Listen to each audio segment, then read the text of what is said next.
¿Me escuchan bien? Dándome igual de la garganta. Bueno, recordando el motivo del simposio, una es empezar a ver lo que está generando el laboratorio de biología del cambio climático. Y me da gusto comentar que este es el primer proyecto que se inicia como laboratorio, buscando cumplir estas metas de generar conocimiento y investigación en cambio climático y su impacto en la biodiversidad.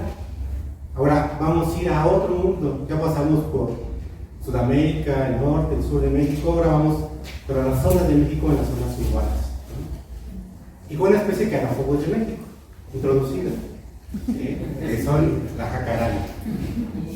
¿Y por qué? Bueno, vamos a empezar a ver primero un poco de contexto de las cuestiones en el estudio de lo que es la ecología urbana. Y tenemos que tener en cuenta que de entrada más de la mitad de la población actualmente ya vive en áreas urbanas, ¿sí? Entonces, eso es una presión muy grande para estas regiones en cuestiones de requerimientos energéticos y los impactos ambientales que se generan ahí mismo. Tenemos efectos como olas de calor y la de calor urbana, la contaminación, el uso de energía excesivo, las crisis hídricas, que ahorita están de moda hablar de la crisis hídrica. Pero además, si a esto añadimos el problema del cambio climático, como vemos en esta imagen, la manera en que se va a manifestar en las zonas urbanas es muy desproporcional en comparación con las zonas aledañas, ¿sí? El incremento, cuando uno habla de 1 grado o 2 grados en zonas naturales, en zonas urbanas estamos hablando de casi 6 grados muchas veces, ¿sí? Casi el triple.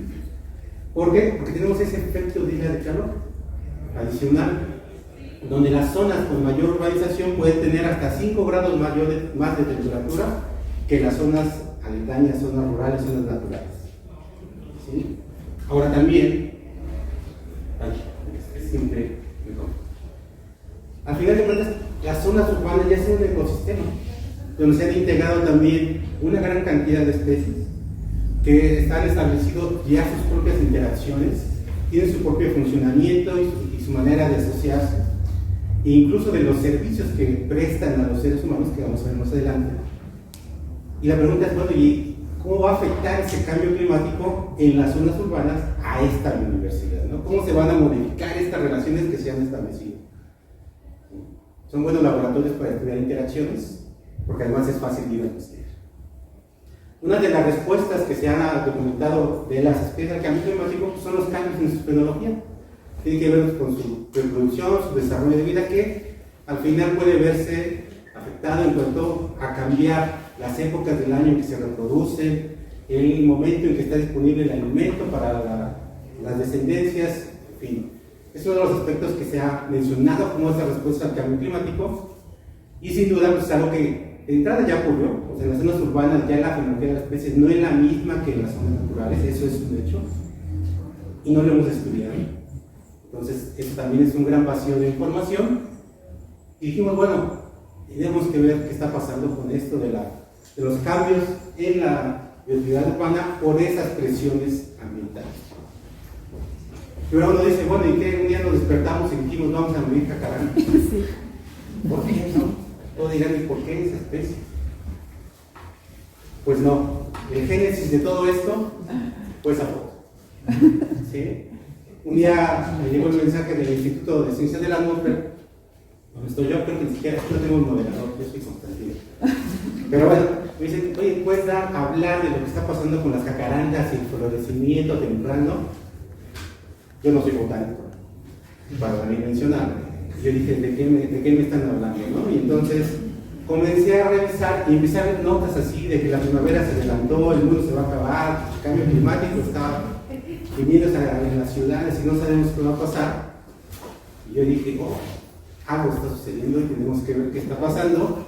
Y empecé a ver gente en TikTok tratando de dar explicación de por qué estaba pasando esto. Y lo increíble es que no había nadie de la academia, científicos, hablando del tema. Y cuando fui a dar la entrevista dije, pues voy a ver qué se sabe. No se sabe nada.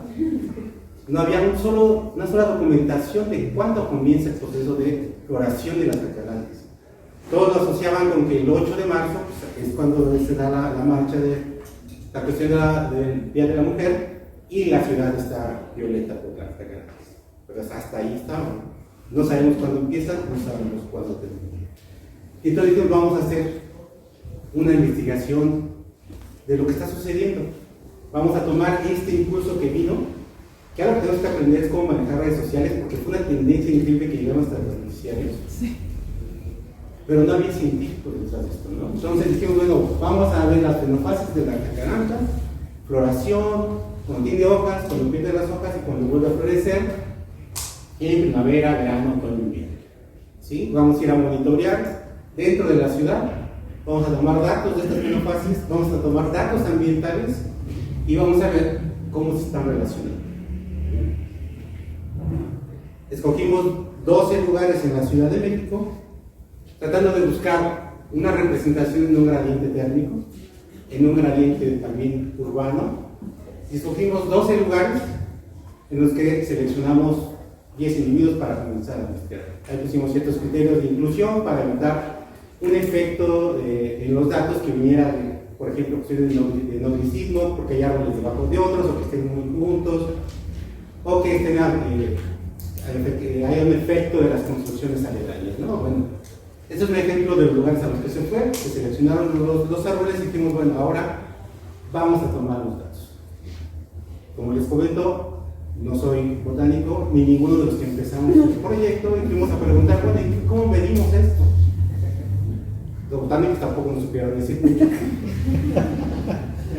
Y entonces tomamos decisiones.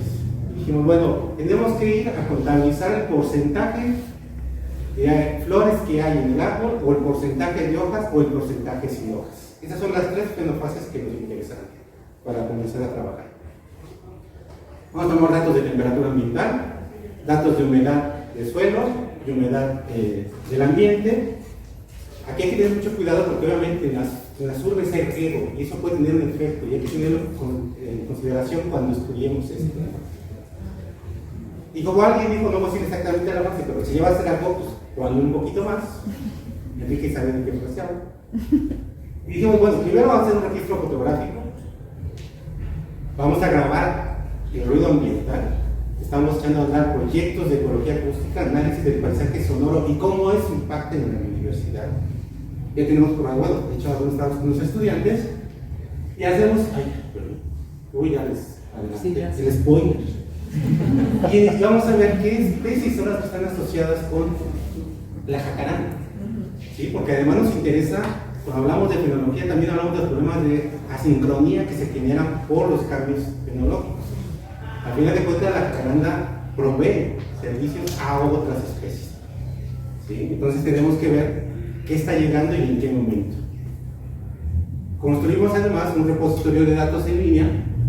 Hicimos toda una plantilla para poder tener un cierto estándar en la captura de datos y obviamente que si alguien se quiere sumar, ya tenemos avanzado esto y esto nos permite entonces que todos los que se quieran unir a un proyecto de ese tipo pues puedan tomar datos muy similares y los hagamos comparables.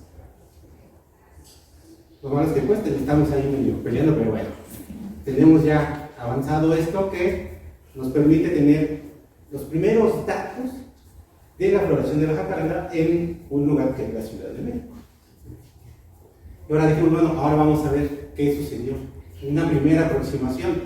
No son los datos preliminares de lo que hemos sacado. Esos son los porcentajes de flores, esas son las semanas, empezando en las últimas semanas de febrero. También les comento, cuando se dio la noticia bomba de las jacarandas, nos pusimos a ir a buscarlas. No encontramos las que habían dicho que habían florecido. Y en lo que conseguimos estudiantes que nos apoyaran, que se aventaran el paquete de ir a mostrar por nosotros, pues empezamos ya casi pegados a marzo, cuando se hablaba que la noticia era que habían empezado en enero. En enero creo que no había nada, como les digo, era una foto de una flor, ¿no? Pero bueno, cuando ya sacamos los datos, encontramos que sí hubo lugares donde para la última semana, las últimas 2 semanas de febrero, ya tenían casi el 40% de las flores. Habían iniciado antes que otras regiones. Y estas zonas son Paseo de la Reforma y Alameda Central, las zonas más céntricas de la ciudad, más urbanizadas, porque dentro de los gradientes estamos en Ciudad Universitaria, que obviamente está rodeada de una mancha urbana, pero tiene un área más verde, más extensa. Estamos en zonas, digo, pocos a los que no conozcan, zonas como Viveros de Coyoacán, en fin, buscamos parques dentro de la ciudad, buscando tener ese gradiente de urbanización. Entonces vemos que sí hubo lugares que habían empezado antes y que incluso antes de acabar el invierno ya habían empezado a comenzar a perder las cosas. Es decir, ya hay una sincronía en comparación con los otros sitios. Lo que no sabemos es si esto es un evento actual, ya se daba así antes, o es un cambio que está sucediendo en este momento después de lo que pasó con el calor que ha aumentado en el 2023 para acá. Si pensamos que para el 8 de marzo siempre se habla de que ya hay un montón de flores, pues es este pico, que no es la primavera, que no es cuando deberían estar en ese momento. Entonces primero tenemos que tratar de entender eso antes de dar conclusiones apresuradas. Medimos la temperatura, lo que es notorio es que estas zonas con mayor temperatura en invierno es los que tenían el porcentaje de población más alto para esa época. Y estamos además construyendo series de tiempo de las fotografías para hacer esto visual. Esto es Reforma, ya había flores. Esto es Viveros de Coyoacán en el sur, no había flores hasta después, ¿no? Entonces nota esa diferencia entre sitios. ¿Sí? Entonces dijimos, bueno, si además de eso son las zonas que tienen estas características de urbanización donde ya había floración, hay otra pregunta, ¿pudo haber sido la isla de calor urbano otro efecto que tenemos que considerar? La respuesta es, mañana en la sala de pósters, viene el estudiante que les va a contestar todas las preguntas al respecto y les va a mostrar lo que encontramos con el efecto de la intensidad de isla de calor en los patrones de floración. Y esa vez por ello, son dos pósters, uno es de isla de calor urbano y la otra es comparación de un parque en la Alameda Central y el otro que es la Alameda Sur, que tienen ambientes relativamente constantes en cuanto a temperaturas. ¿Sí? Entonces, no se fusionan. Y bueno, esta es una primera aproximación que sigue, continuar obviamente. Estos son 6 meses de muestreo. Necesitamos obviamente completar más años para hablar realmente de un estudio de informática. Tenemos que darle esa continuidad ahora y hacia adelante. Necesitamos estudiantes, por cierto. Sí. Ampliar el estudio a especies nativas. Empezamos con especies emblemáticas que al final de cuentas nos permite que estos resultados trasciendan en comparación si hablamos de aguahuetes que se secan en la ciudad, ¿no? Tenemos que hacer difusión de resultados. Ya tuvimos una entrevista incluso para medios donde presentamos el proyecto, pero no tuvo ese trending topic como la foto de la flor. Pero bueno, fue una aproximación y está ahí. Sí, tenemos que dar difusión y mostrar qué es lo que está pasando con este ambiente, y también estamos buscando quien quiera aventarse a hacer análisis con imágenes satélite para tratar de ver qué venía pasando antes, porque no tenemos ese vacío de información. Ya con imágenes satélite podemos comenzar a indagar si lo que estamos viendo ahorita ya era un proceso que se estaba dando de forma continua, ¿no? No es un evento raro. Entonces, si a alguien le gusta la percepción remota, hay opciones. Y bueno, algo que nosotros queremos hacer como parte de este laboratorio, pues tratar de empezar a hacer esta agenda de investigación en la biosfera urbana y el cambio climático. Este trabajo acaba de salir, que lo acabamos de publicar, que es el primero que evalúa el efecto de cambio climático, isla de calor y crecimiento urbano en la biodiversidad en las zonas urbanas. Está recién salido, se lo recomiendo para que comiencen a tener citas y entonces impulsar este trabajo. Y como decíamos, ya los servicios que prestan las especies en las zonas urbanas son otros, y uno de ellos tiene que ver con la salud. ¿Sí? Estamos trabajando en otros proyectos de salud mental y la biodiversidad. Estos son datos de nuestras zonas urbanas en México. Hay una relación negativa que a mayor riqueza de especies hay menor incidencia de trastornos mentales en el comportamiento. Entonces es un área que estamos echando echar a andar. Ya esperamos tener ya una publicación pronto de eso, porque si no, no llaman la atención. Y entonces, pues bueno, estamos viendo que ya el servicio que está prestando la biodiversidad a la población urbana van más allá de solo hablar de polinización y todos son importantes, pero ya también tenemos otro componente ahí, que es nuestro bienestar. Y bueno, solo para cerrar, quiero agradecer a todos los estudiantes que se han sumado a hacer muestreos. Aunque sea, vean que son muchos, no alcanzan. Sí. Apenas están pudiendo cubrir. Comentarles que los primeros 6 meses solo hicieron 5 estudiantes, hicieron los primeros 6 meses de ministerio. Agradezco su participación y bueno, aquí estamos colaborando, Ángela, Carolina, somos parte de este inicio de este proyecto. Y pues muchas gracias.